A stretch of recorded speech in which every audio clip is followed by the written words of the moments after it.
So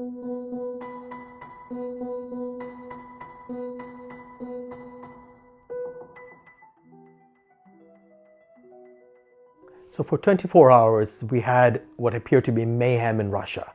The Wagner Group, an outfit of mercenaries apparently deployed all over Africa, in parts of the Middle East, and now most recently in Ukraine, turning against, it seemed, the Russian army and possibly even the Russian president, Mr. Putin himself. While these events lasted for a fairly short time, the commentary they generated will, I'm sure, go on for months and months, if not years.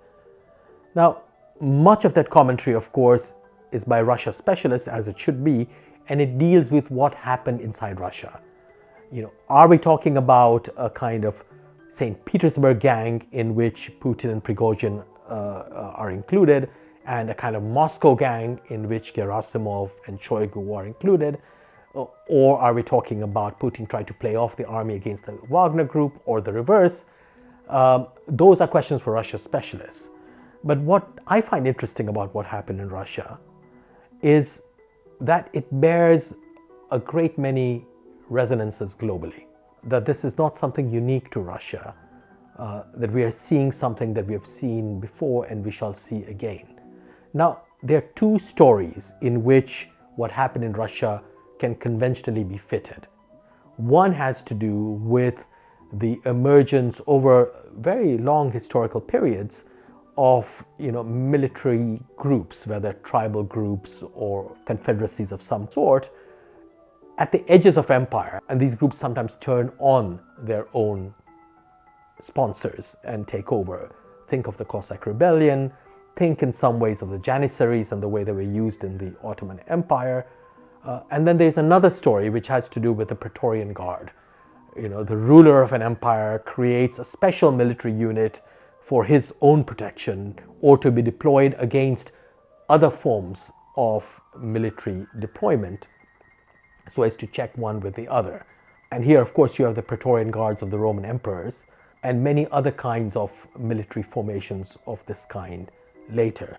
But these two models, I don't think, suffice to account for the comparative nature of what happened in Russia, though they might each play its role. Putin himself, of course, famously mentions in 1917 the Russian Revolution and the role of the Bolshevik Party in it, suggesting that the Bolshevik Party came out of nowhere and took over this revolution. And Prigozhin also mentions 1917 and the Bolsheviks. And the Bolsheviks, of course, can play both these roles as a kind of militarized formation on the borders, or as a kind of not quite Praetorian Guard, but a party structure set up to take power. But I want to move in a slightly different direction here, because I think what's happening and what's very interesting about what's happening is that what you see happening in Russia is the opposition of a centralized bureaucratic structure represented by the army, the Russian army, the kind of organization that characterizes all conventional or old-fashioned nation states, and to some extent even empires, colonial empires. And on the other hand, these, if you will, neoliberal outfits, whether you call them mercenaries or guns for hire, or corporate or groups or companies that are in it ostensibly for the money, but that might make use of nationalist rhetoric and sentiments at the same time. And it's the confusion of the two that I think is so interesting and important here, because the Wagner Group claims to represent, in its brief moment of rebellion, Russian nationalism, the Russian people, the motherland, and indeed the war in Ukraine. Whereas what it should have done is to represent a gun for hire used by the army, which represents national honor, the motherland, etc., etc.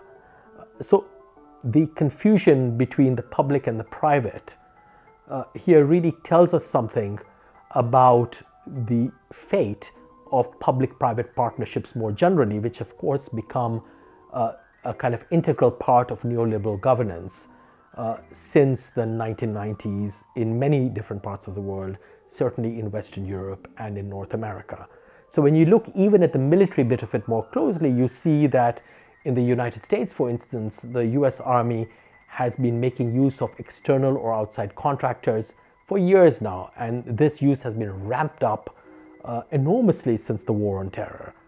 The problem with a public-private partnership of this kind is that the logic of the top-down centralized bureaucratic structure that characterizes nation states breaks down inevitably when brought into some kind of congruence with these private actors. That happened in the US. It happened famously or infamously in the Abu Ghraib prison, where you have all kinds of abuse of personnel precisely by outside or external contractors, which then reflects very badly on the army, which is seen to have tolerated it or more than tolerated it.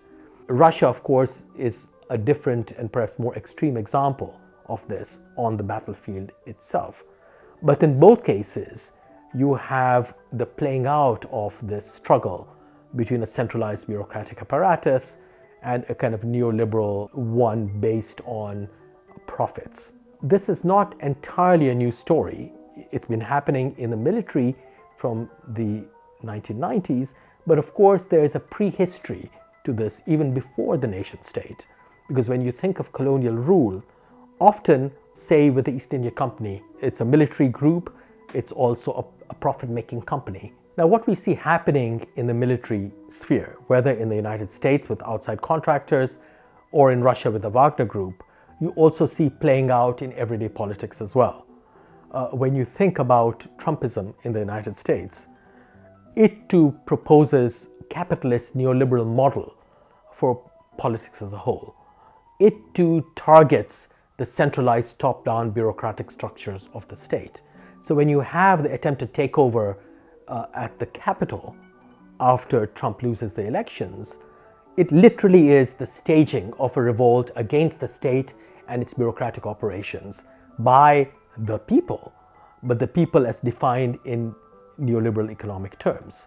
They don't want the bureaucratic structures. They think that they are unfair and they are divisive and they are structured so as to fail the citizenry of the country. But even if you move outside the American obsession with Trump and what he represents, you see this sort of thing acting itself out more generally, including and especially with the army. So if you look at other military mutinies more recently, Turkey's of course looms very large, but before that there was Bangladesh. In both cases you have a military, an army, which represents the bureaucratic state, turning against a populist leader who represents another kind of logic, for whom the bureaucratic state might be an instrument, but actually is an instrument that can also be dispensed with, because the legitimacy of the popular leader comes from elsewhere. And it's often neoliberal, just as with Trump, in its style and its organization. It gathers popularity not through institutions, through social media, through memes, through various kinds of speech acts which do not even necessarily translate into policy or translate into freebies given by a government. So there too you have this interesting situation of the making and coming apart of a public-private partnership at the very heart of the state. It's no longer the case, as in the days of Tony Blair in the UK, where the state actually controlled that partnership and it could be said to happen here, there and elsewhere. Now the partnership seems to have taken over altogether, and you see the consequences of the takeover in countries like Turkey or in Bangladesh, or indeed most recently in Russia and certainly in the United States. Now in all these cases it manifests itself differently. Sometimes it's seen as the state versus the army, sometimes it's seen as a private military player like the Wagner Group against the official army. Sometimes it is a populist leader against an army, or indeed against the people or civil society. But in all these cases, what you're talking about is a representative of the bureaucratic state on the one side and a representative of neoliberal forms of governance and populist support on the other, for which it is the logic of the market that dominates.